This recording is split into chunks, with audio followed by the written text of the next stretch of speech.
yau da maganan gada za mu yi da yake yau za'imu ya yi tafiya ko yana kan wani harka zai samu zuwa. Dalilin maganar da nake yi maganar shi ne na wato fikra da ya zo mana. Shi alfa lokacin zama ba wanda duka karkashin su shi ne shehunsu ba batun sarauta ke so almajiranci ya sa gabanin wani shauha da wa'is alifa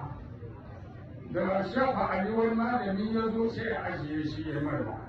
akwai masu kai kwana uku akwai masu kai kwana goma in su yi wa'azi na zamanci da komai sai a sallame su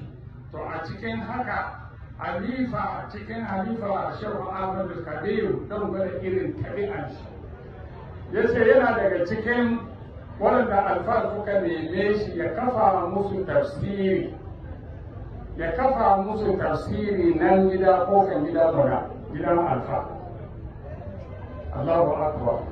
Allahu akbar me halifa ahmadu kabiru ya ce a'a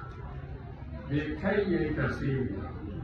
tare da cewa koyan gobe malami ne cikakke sai zama ma suka ce fa kai kai tafsiri bai ta bai kai yayi tafsiri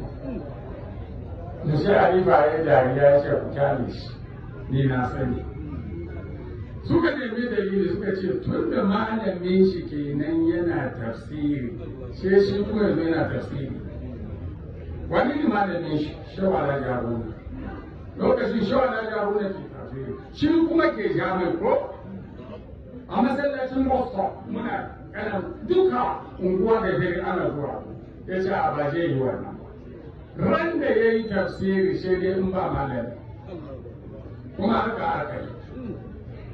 to shi ne zai dinga yi musu sai ce babu laifi ya abubuwa da wasu littafi ya yi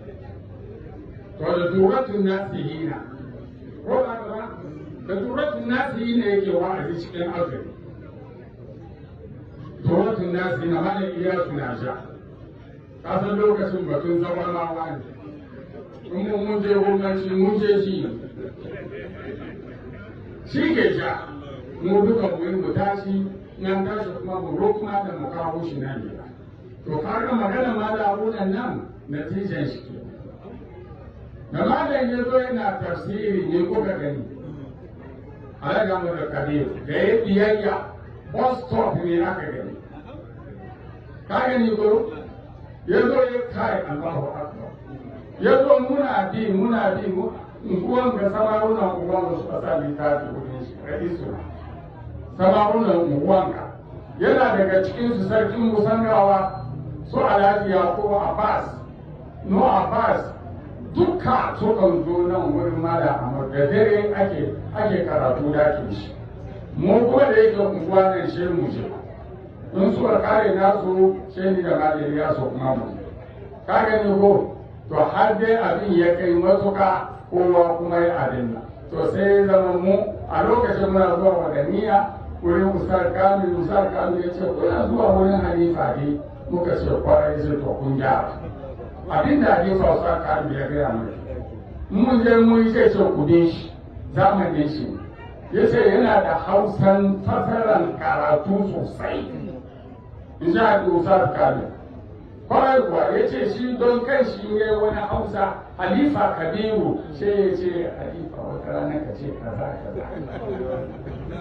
ai gaskiya ne in ya faɗa mishi na ya darajar shi halifancin hujjatul islam ya faɗi ne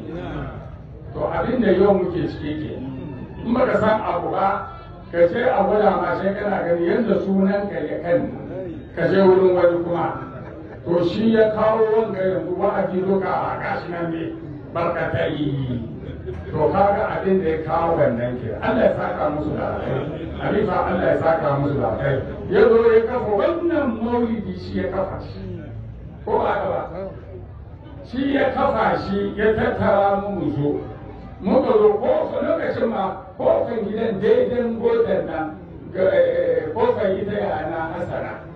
ka koranta wurin muka zama to da yake yadda muka zo nan da komai sai alifa ya ce to yanzu ka duba duk da girman shi da komai sai ce mu ustaz muhammad zai ce aka maka zafa yanzu ya za mai waje yi to ranan ne na ce ma wannan bawan Allah kanin mu ranan na ce shi ya yi ku duba lokacin ranan shi ya yi maulidi ka gani ko na biyu shi kenan sannan maulidi da muke yi nan wurin an gidan babanmu na Alhaji Bado wurin kuma ya fara da taba yi wanda ce yau kai ka yayi